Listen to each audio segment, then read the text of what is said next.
sunrise here in Indonesia at the resort. I'll show you the resort. My goodness me, if you don't think people want to get out and live, look at this. They want to live all right, unlike some of you. Religion has got a way of making you think this isn't part of what you should be doing. Look at this beautiful resort, the sunrise. There's my shadow.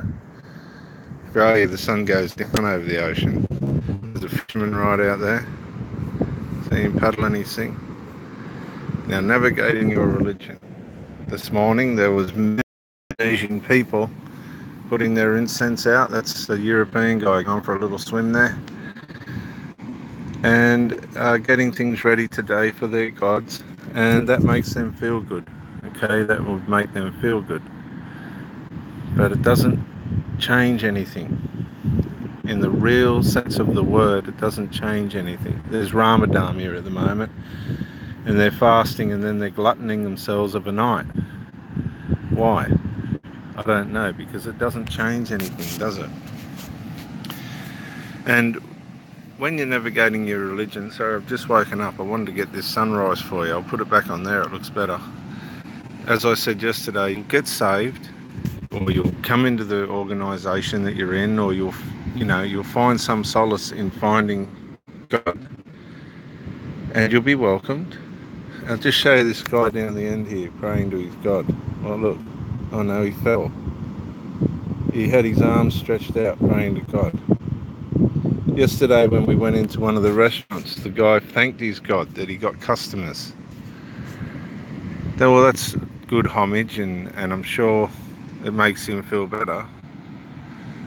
But again, it doesn't change anything.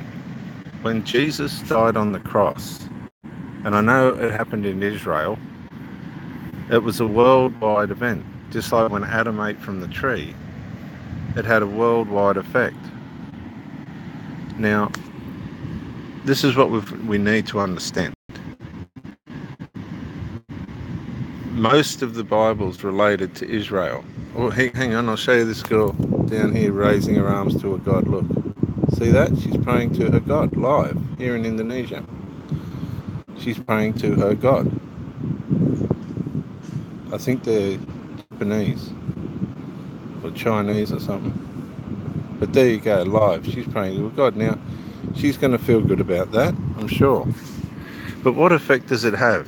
Have any of you, my listeners, really got into Romans 7 yet? Because that's going to tell you a lot about what over-devotion to God can do. It has a negative effect, not a positive effect. And what we do then, we become stubborn to our conscience. Stubborn to our conscience. Our conscience will be telling us to get out and live, but our mind will be telling us, our sinful mind will be telling us, no, stay within your laws, stay within your making God happy. Now, here she goes again. I just want to show you again. There's a woman live, raising her arms to God, praying to her God. Look at the view she's got though. Look, the fishing boat. And that's going to make her feel good. But is it really changing anything? I don't think so. I really don't think so.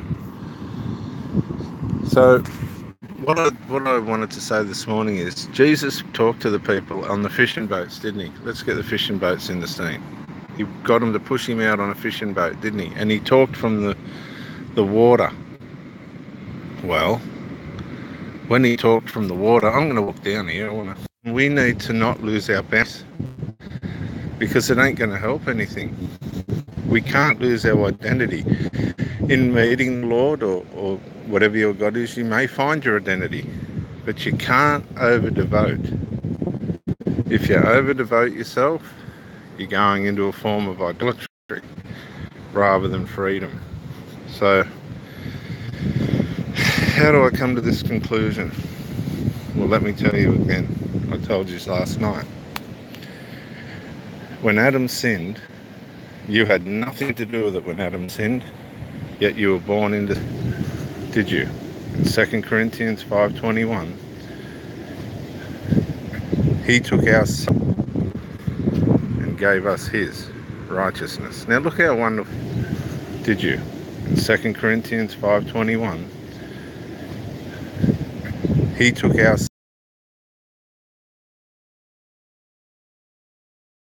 That is, look, just two Chinese people drifting along in the water,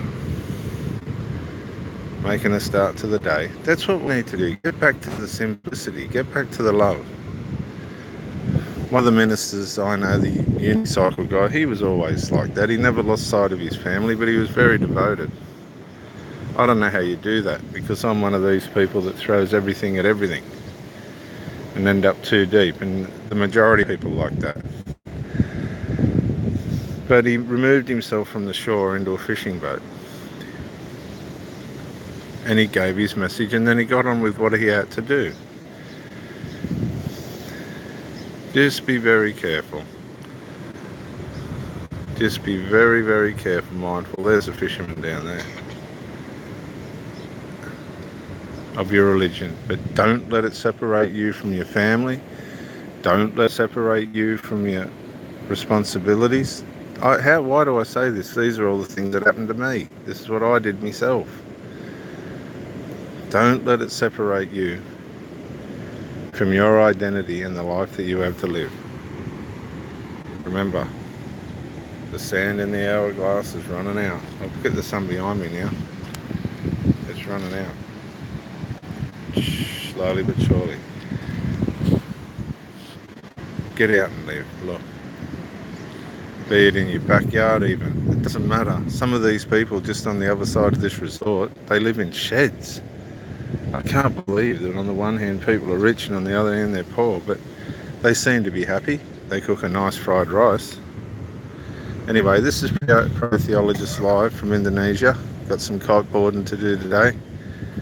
And just get out and live. Be free, honestly. Everything's all right. The Lord Jesus Christ has got you covered, whether you believe it or not. Pro One Theologist, signing off for now. Have a great day, everyone.